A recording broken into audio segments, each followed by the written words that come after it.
Hello, everyone. I'm Finn.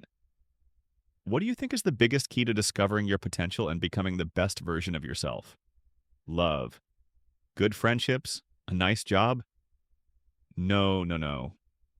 Those things can bring you happiness, sure, but the real secret to becoming the best version of yourself lies in a life without worry. So, what is this life without worry? It's not having to think about what you'll eat for breakfast, lunch, or dinner. It's not spending two-thirds of your day working. It's not calculating whether you can afford a nice evening with the person you love. It's being able to serve yourself more than you serve society. All of this gives you a life without worry, and that worry-free life gives you unlimited potential. Now, let's take our first step together on the road to that kind of life by saving money. For those who are just starting out, here it is, the 50-30-20 method. 50-30-20 method is so simple that once you understand it, you'll be shocked at how fast your money starts to grow. As the name suggests, we divide the money we have every month. 50% for needs, rent, bills, food. 30% for wants, nights out, trips, fun. And finally, 20% goes straight into savings. Our main priority here is consistency. If the money we spend on fun even goes a bit over 30%, we stop ourselves and we never, ever cut from our savings. Before starting this method, though, let's make something clear.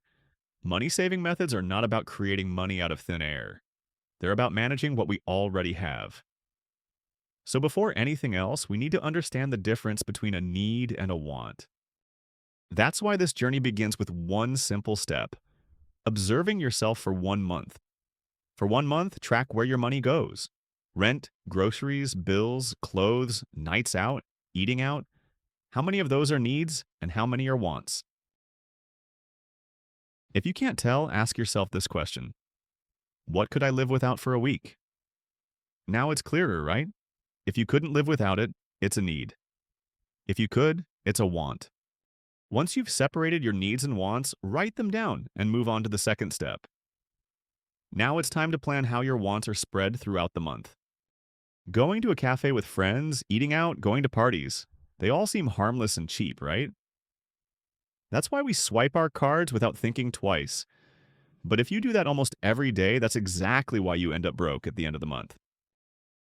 What we need to do here is simple: set boundaries for our wants. Let's take an example.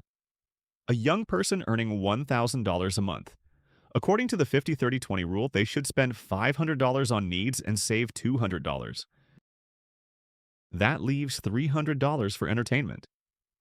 If this person spends about $50 every time they go out, that means they can go out 6 times a month. So when friends invite them out for the 7th time, learning to say no, that's the real power of this method. On top of that, every month you can treat yourself like a little challenge. Try to cut down on your wants and needs just a bit and increase your savings. Maybe go out 4 times instead of 6. If it doesn't hurt your health, switch to cheaper alternatives for your basic needs. Every small change you make will slowly fill up your savings account. Let's go back to our example. That same young person with a $1,000 monthly income. If they stick to this method consistently for 1 full year, they'll end up saving $2,400. And what should they do with that $2,400? That's a story for another video. For now, that's it from me. I'm Finn, and you've been watching Finance from Zero.